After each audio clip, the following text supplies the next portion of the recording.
Hello, amazing morning po sa inyo lahat. Faye Duatin of Parañaque City. Tinatanong po nila sa akin kung paano po ako sumali sa Amazing for Organic Barley. Ano po, actually naghanap po ako nun sa YouTube para sa akin pong nararamdaman dahil may sakit po ako. Ano po, gallstone problem. At sa isa pa po, ang sakit ko rin po, yung paa ko po, pagdating na alas 5 lumalaki. So hindi ko po mahuhubad yung jeans ko hanggang di hihatakin pababa. Kasi talagang lumalaki sa pagdating ng 5 o'clock. Since nakita ko po sa YouTube, hindi po agad ako nag-join, hindi ako bumili kasi natakot ako ma-scam. Actually po, after ilang days po, tumawag yung best friend ko, pinasama niya po ako dito. Sabi ko, ay, wag mo na akong explain na ng tungkol dyan sa Amazing Barley na yan at ako'y mag-join at ako'y sasama sa iyo para tignan ko anong meron. So, madaling salita po, 3 beses po niya ako in-invite, in-Indian ko po siya, then sumama rin po afterwards dahil wala na po akong paninda noon.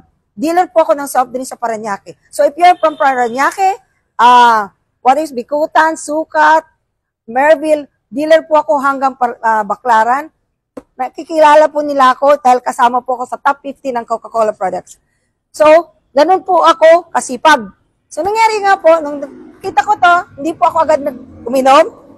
Bumili po ako ng isa, hindi ako nagpa-member. Take note hindi ako nagpa-member agad. Kumuha ko ng isa, inuwi ko sa bahay, kinabukasan inumpisan kong inumin. After that po, nakaramdam ako ng maganda sa katawan ko, hindi pa rin ako sumali. After so many days, dumating to yung driver ng Pepsi Cola, nakita po niya, eto po, nasa table ko po, nakaharap sa akin, sabi niya, Ma'am, umiinom ka ng Amazing Barley? Sabi ko, yes. Sabi ko, susubukan ko lang, baka sakaling gumaling ako. Ang sagot niya, isa lang, Ma'am, huwag ka bumili ka na niyan, Ma'am, at 100%, ginagamit ko until ngayon, Ma'am, ha, yung 100% gagaling ka. Yun din po ang sinasabi ko sa lahat ng client ko. Marami po after nun, Ma'am, tsaka po ako nag-join dahil ako gumaling. Hindi lang po yan natapos, Ma'am. Hindi pa ako nakapag-join na ibenta ko rin po dahil sobrang paniwala ko sa product.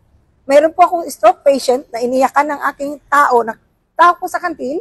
Pinainom ko lang po, sabi ko nga po sa kanya, hindi ako doktor, hindi ako manggagamot, pero bukas ng umaga, gigising ka, tatayo ka. At isang araw sa kaiinom mo nito, mamamasyal ka na sa gustong-gusto mong mamasyal. Which is true po, nangyari po yun, 100% po. Kinabukasan po, nawala sa sigaan, siya po ay naligong mag-isa. Okay, meron mo ako isa pa. Kung sa testimonial, sir, marami ako. At ako mismo, nagpapainom sa kanila at sinusubaybayan ko. Alam niyo ba yung psoriasis, sir? Or madam? Hindi ho gumagaling basta ang tao sa psoriasis. Gumagastos sa lang 3,000, 4,000. May injection pa po. Sa Canada, may injection. Alam niyo po ang ginawa ko lang? Sabi ko sa kanyang nanay, painumin mo to? Dalawa lang ha? Muna ngayon. Then after that, isa-isa lang. 4 sachets, kuminis po siya. Ngayon po, nakasang box po siya. Until now po, since October ko po siya pinainom. Ano na po tayo ngayon? This February na po. Until now, hindi na po siya umiinom. Pero gumaling siya. As in, 1 box lang ho. Psoriasis. Psoriasis.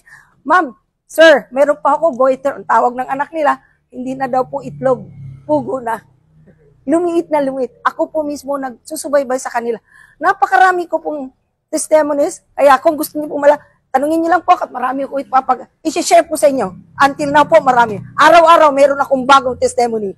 Thank you. And I am Faye Duatin. I am Worldwide. Yeah.